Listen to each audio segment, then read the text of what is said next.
Painful realization that the small number of good friends want you to win in case you take them with you, and the large number of bad friends are scared of you winning in case you leave them behind. The best way to know who a real friend is how they react when you win. And when that happens, you'll realize how few real friends you really have. Have you heard the story of the pottery class? Oh, I feel like all right, wow. This feels like total modern wisdom. Is this where someone comes in behind and then holds the thing in front? So there's there's a teacher and he's got two classes that he teaches. And one class, he says, the only assignment for this whole semester is that you come back with a perfect clay pot. That's it. That's the assignment. The other class, he says, your objective is to make the most total quantity of clay pots, and you'll be measured by how many pots you make. And at the end of the quarter, the pots that came from the team that had to just make sheer volume, not only did they make more pots, but the quality of all of their pots was better compared to the teams that only had to make one. And it just underlines the biggest lesson that I've learned in my life, which is that volume negates luck, is that you can try to be lucky and pick the one perfect thing and try and make it, but if you don't want to try and be lucky, you can just do so much work that you will brute force your way to figuring it out. Like if you do 1,000 podcasts, you'll be pretty good at podcasts, right? But if you try to say, okay, you're brand new, and all you have to do is make one perfect podcast. The problem is that you don't have the perspective from which to make a judgment to say what is good, because you have zero data to base anything off of. And so you're basing your idea of a perfect podcast on something that you've literally never done before.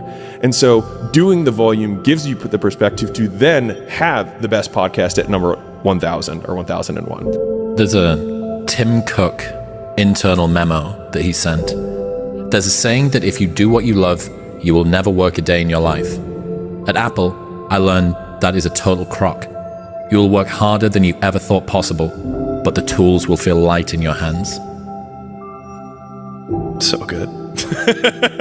Chef's kiss. Yeah. Chef's kiss, Tim Cook. Almost every successful person that I have ever encountered has gone through not a month or a year, but many years of doing work without reward, where they have to do things that other people find boring, and they have to sacrifice things that everyone finds interesting, that most people want to do during that entire season of their life. And they basically sacrifice a season of other things that they would prefer to do stuff that they would not prefer to do because of the one thing they want most.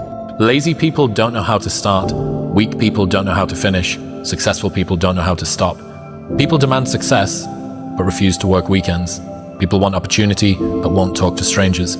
People claim ambition, but sleep in every day. We are the result of our actions, not our aspirations. The world belongs to optimists. Because if you're going to do anything big, you have to believe that it can happen. Otherwise, it never will. That Sean Puri thing. The cynics get to be right and the optimists get to be rich. Yeah. Like, if you look at it from a percentage of success rate, I've been wrong more times than I've been right. I have failed more times than I've succeeded. But you always succeed more and are right more in the big ways than the people who've been right all along and are wrong. Trevor says this, my editor. He says 99% right and 100% wrong.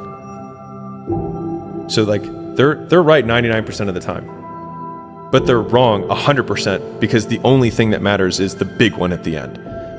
Like your family and friends will say that every girl that you ever date is not good enough, except for the one time you find the girl that you're actually going to marry. And then it doesn't matter. Or like this won't last. Or like this business idea, it's not going to work. And you might have 9 failures. I felt my first 9 businesses didn't really amount to anything. 9. As in the first one, spent time, failed. Second one, this one will be different, failed. Third one, this is the one. And then 6 more after that. Right? I'm just painting this picture because like it's painful because the whole time everyone is telling you, I told you so, and they're right. Today. But not forever. And so I'm at her parents' house, like in an extra bedroom, having lost everything. And my one Hail Mary play of this launch, the money did not come through. And I was like, I think you should leave me.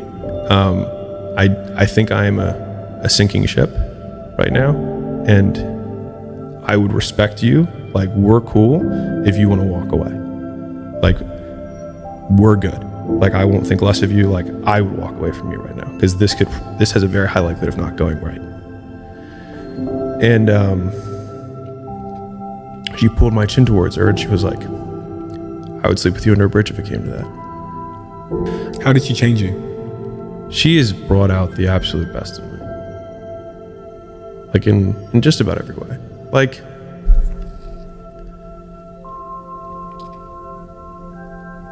didn't think we were gonna go here. She believed in me. And I think that's what most guys want. Truly. At least for me. That's what I want. Or needed. There's no perfect way to live your 20s. You either live them up and become an underskilled 30-year-old, or you work them up and become an underlived 30-year-old. You just have to figure out which you'd rather be, accept the trade-offs, and know that there are no do-overs. There are more people that I have met in my life who are dissatisfied by their live-it-up 20s than dissatisfied by their work-it-up 20s. Because most of the time in your 20s, you have no idea what you want. But knowing what you need to do to work and move ahead is fairly straightforward. And so you can take the known and make progress on the one that you have high confidence that you can make progress on. And then along the way, gain perspective on what are the things that are actually important to you in your life. And you may find out often that there are far fewer of those things than you really originally thought.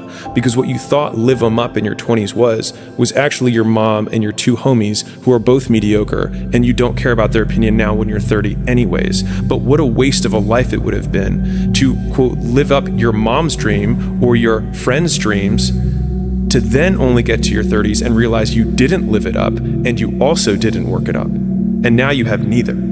Stop complaining about the results you didn't get from the work you didn't put in. The only way to become more successful than most people is to be willing to do something most people aren't willing to do. Charlie Munger, in one of his seminal speeches, he talks about how to guarantee failure, how to make sure that you are a failure. And he inverts the concept of success. It's like, what could you do to make sure that you were a failure? It's like, well, you would definitely get involved in drugs, drinking.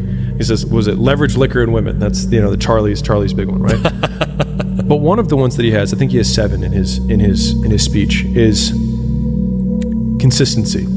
He's like, you have to make sure that you're inconsistent. He's like, because if you are consistent and you have none of the other attributes, he's like, you still might be successful. He's like, it's very tough for people who are consistent to not be successful.